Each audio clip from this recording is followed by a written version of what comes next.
This video is brought to you by patreon.com/worsttake. Get access to exclusive live streams and Discord servers, on-screen shoutouts, and early access to some videos when you join now. Help make sure that we can continue to make content like this by supporting the Patreon. Links are in the description down below.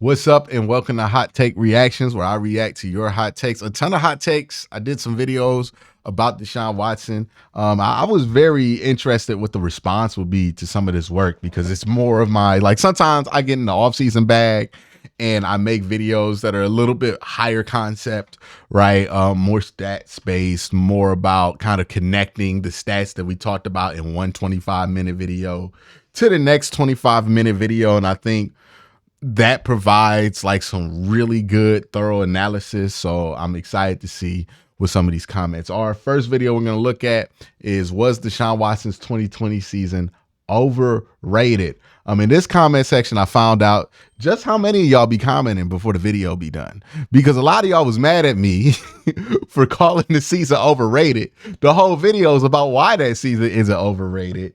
But it was just hilarious to see like the comments be like, oh, you're a hater, all this stuff. But let's get into the comment here from the Book of Kenny, who says, I said in one of your videos last season that 2020 Watson wasn't even the best version of him as a Texans fan. 2019 was much better, while 2020 had better numbers. 2019 beat quarterbacks like Mahomes, Ryan, Josh Allen. Josh Allen wasn't Josh Allen in 2019, though. We got to keep it a bean there. Because what Baker Mayfield beat Josh Allen in 2019. Like, again, we got to keep that a bean. He was not Josh Allen yet till like 2021.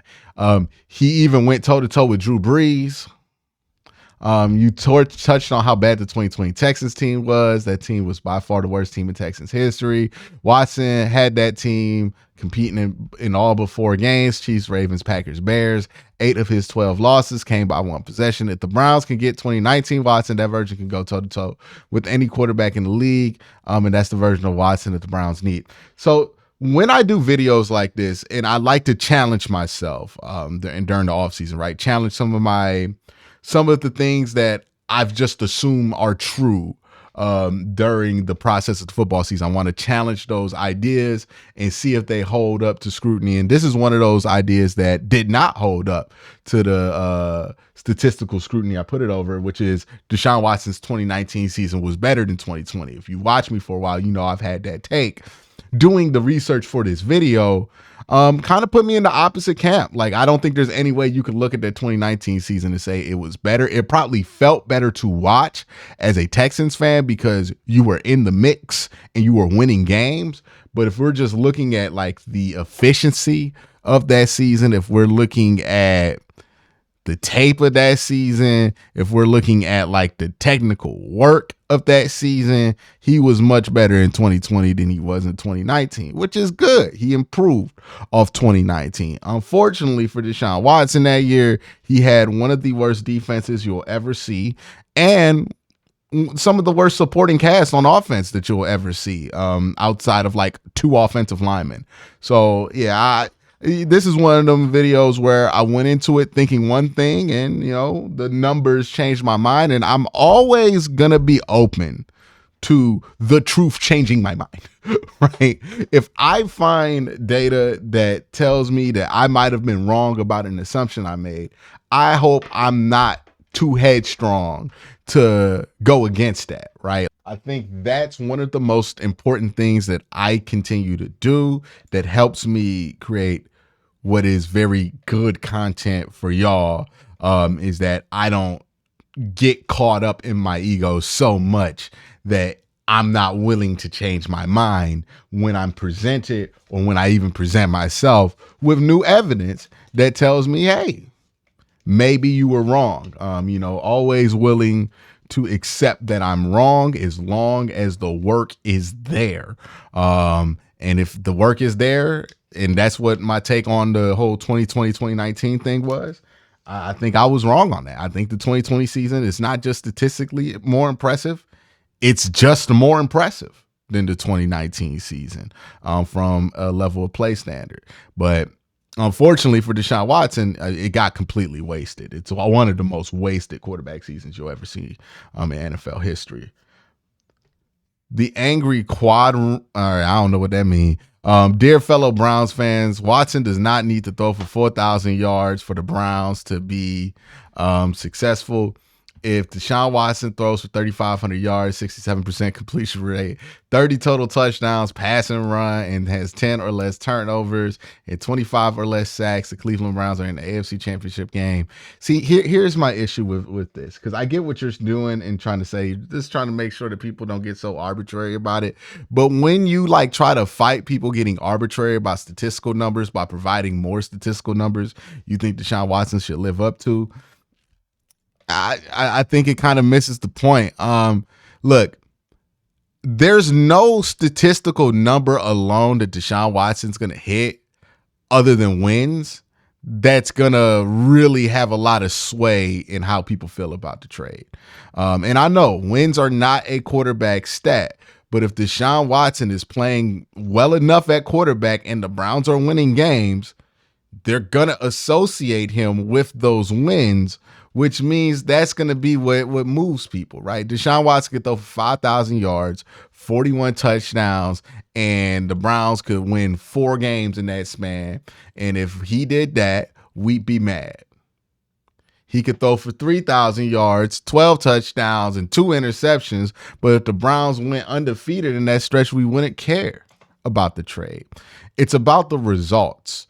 I get into these like arguments all the time with people online who like want to be so arbitrary about what what deemed success for the Deshaun Watson trade, and it's not as complicated as some people make it out to be. The Browns traded for Deshaun Watson because they felt like Deshaun Watson would make winning football games easier. If they win a bunch of football games with Deshaun Watson, the trade is successful, because he did make winning football games easier, right? And this whole narrative that's out there, I've debunked it multiple times, that Deshaun Watson, like the Browns are winning games in spite of Deshaun Watson. It's just unfounded. Like if you look at Deshaun Watson's numbers in those wins, it's obvious that the team is winning and Deshaun Watson is a huge part of that when they win. So, it's again, they traded for Deshaun Watson not to get a 5,000-yard passer. They did not trade for Deshaun Watson to get somebody who's going to be top 3 in the league in touchdowns. They did not trade for Deshaun Watson to get a quarterback who's going to have a higher completion percentage. They traded for Deshaun Watson because he makes winning football games easier in their mind. And if they win a bunch of football games with him at quarterback, the trade is successful. That is what they wanted to get out that trade, right? If they get to the AFC Championship game, if they get to the AFC Championship game multiple times, if they get to a Super Bowl, if they win a Super Bowl, I don't care what the statistical numbers look like. That's going to be a successful trade. Well, like I'm not talking about, if they win like 9 games the next 3 years. Like if they win at a high level, if they're consistent, legitimate Super Bowl contenders for the next couple of years, the trade is successful. That's exactly what the Browns wanted out the trade. That's why they made the move, to have a legitimate chance to win the Super Bowl. So if they're able to do that, then yeah, it's a successful trade. Nobody's going to care about passing yards. Nobody's going to care about how many touchdowns he had in one season. No one's going to care about that stuff. That's all secondary to the main thing. And the main thing is what I said like 5 different times already. Deshaun Watson is at his best. Is he actually good enough? Anthony Hunt says, hey, Q, your analysis of DW4 is spot on. Sorry about that.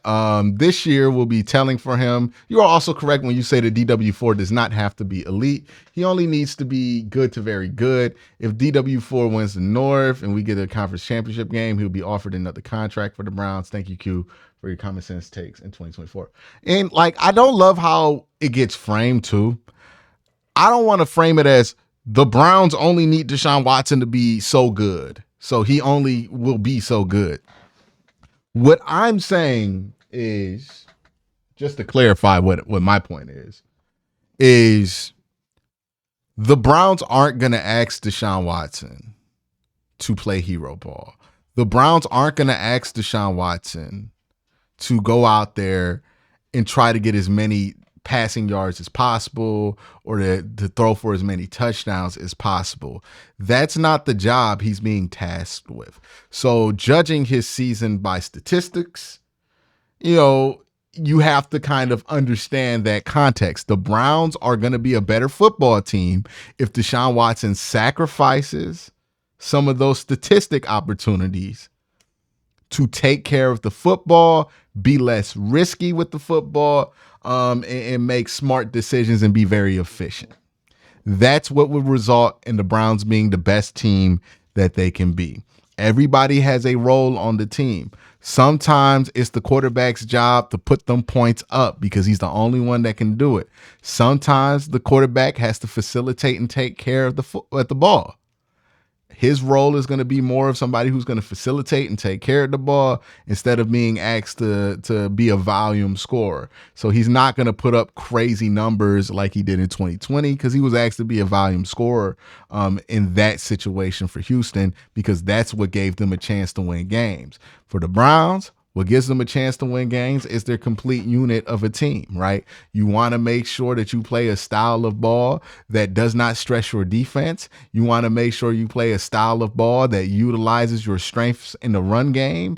You want to make sure you play a style of ball that makes sure that your defense can stay as fresh as possible. And that style of ball is not going to be as flashy. It's not going to be as statistic crazy. And it's going to be something where Deshaun Watson is going to have to sacrifice a couple of 300-400 yard games in order to play the game that he needs to. And if he's able to do his job correctly, it's not going to result in crazy numbers, but the results will be crazy. And here's the thing about quarterbacks. They're judged on the result of the team. Quarterbacks are judged on the result because they have to play a role in order for the team to win those games. And you would assume at the quarterback, one of the more important positions, is doing his job correctly. That would usually result in wins. So if they're winning games, it's usually because the quarterback is doing what they're being asked to do. Again, so many people want to have a victory lap about Deshaun Watson one way or the other that the arguments on what would prove it right or wrong, I'm so tired of it. I don't think there's a victory lap to be had unless we're celebrating a victory lap because the Browns are in the AFC Championship game. That's the only victory lap I care about. I don't care about the victory lap about being right about Deshaun Watson or one way or the other.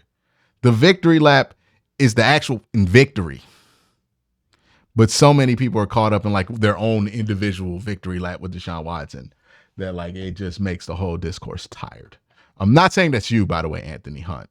That's not you. I'm just talking about a larger part of the audience here. Kathy says no DW4 is better than Dak. I feel like I feel like I didn't explain this point well enough in that video. So in that video, I talk about how Deshaun Watson's 2020 season, right, his peak season as an NFL player, is similar statistically to the season that Dak just had as a Dallas Cowboy. Now, I brought up Dak because, one, the numbers are very similar, like the advanced metrics, the accounting stats, all of those things are very similar to what Dak did this year. But two, Dak brings up an interesting question of how perception kind of dominates how you feel about a quarterback, because Dak Prescott has statistically been superior to Joe Burrow pretty much since Joe Burrow has entered the league. But since Joe Burrow has stepped in the league, nobody has ever considered Joe Burrow to be worse than Dak Prescott.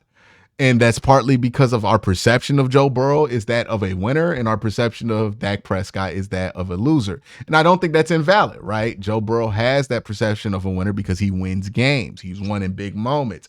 Dak Prescott has that perception of a loser because he's had a lot of great regular seasons where he's underperformed in the postseason. And my whole point wasn't to say that Deshaun Watson is better than Dak, or that Dak is better than Deshaun Watson, or that Deshaun Watson is better than Joe Burrow, or that Joe Burrow is better than Deshaun Watson. My whole point was to say Deshaun Watson at his best would put up a statistical output similar to Dak Prescott while being perceived similarly to Joe Burrow.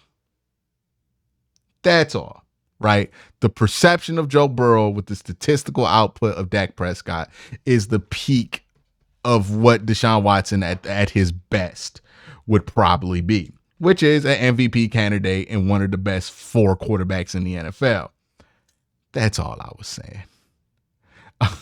I hope that got communicated better. I don't think I put it out as clean as I needed to in that video, because it's obvious when looking through the comments, I did not get the point through. And that's on me to communicate that better. But yeah, just wanted to clarify that. Will the Browns add any more free agents? This is a video I did earlier this week. This comment says, I would say give Michael Thomas a shot. I didn't highlight this comment because I want the Browns to get Michael Thomas. I hope somebody gives him a shot. But that's just like the 13-year-old in me that used to watch was I 13? I don't know. I was young. They used to watch Michael Thomas at Ohio State, and he was one of my favorite Buckeyes when I used to root for Ohio State back in those days. Michael Thomas was one of my favorite Buckeyes. So I always have a soft spot for him. I know a lot of people don't like him no more, but I always got a soft spot for Mike Thomas because he was such a solid player. At a time where Ohio State wasn't really like that anymore too. They were just in this weird transitional period from at the end of Tressel and at the beginning of Urban Meyer. He was one of the few guys that stood out in that era. Him and Ryan Shazier. So I always got a little bit of a soft spot for both of them. But y'all have a great day. Have an even better night. Peace.